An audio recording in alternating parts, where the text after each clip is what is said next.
Ngayon, ito ipakita ko lang sa inyo. Magkakabit ako nitong oil seal dito. So, ang oil seal dito, ito may nakalagay na install dry. So, ibig sabihin, kakabit ko dito nang wala kang ilalagay na kahit na anong langis o grasa. Ito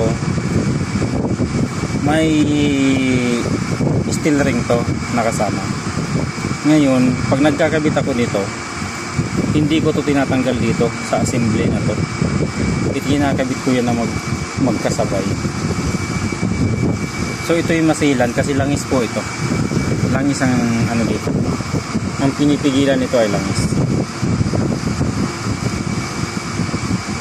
So pag ikinabit ito, isasabay ko tong dalawa. Itong oil seal, ito ang oil seal yan. Ayan o. Yan ang oil seal. Siya ang magpipigil ngayon ng langis. Tapos ito, na steel ring na to, naka 0-0 lang din yan dito sa likod nitong crankshaft. Ayan, ito ang crankshaft. Yung likod ng crankshaft. So ang posisyon nito is ganito.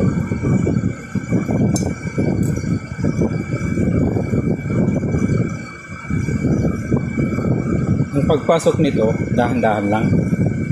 So dahan-dahan lang ng pagpapasok.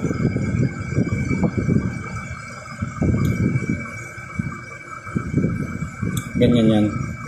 So ikakabit ko na to.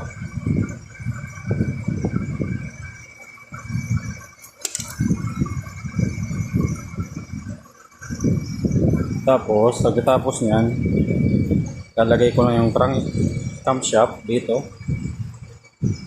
Yan na yung susunod ko dyan.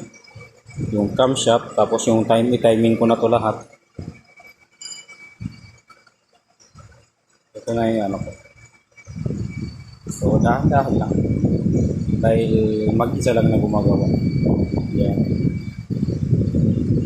So ito may mga time. Ito mamaya pagka ikakabit ko na, saka pag may kabit ko na, ano ko yan sa timing niya.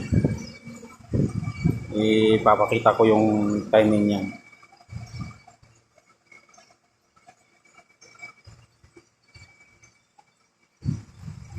So ayan ha.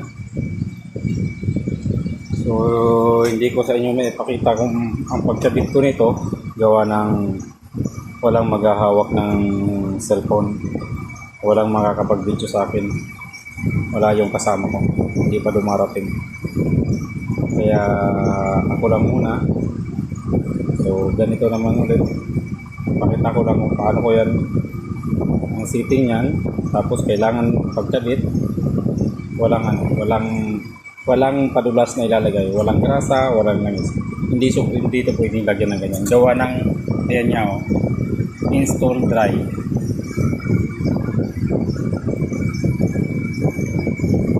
Sige po mga lods, salamat sa panonood. Ingat kayo lagi, God bless.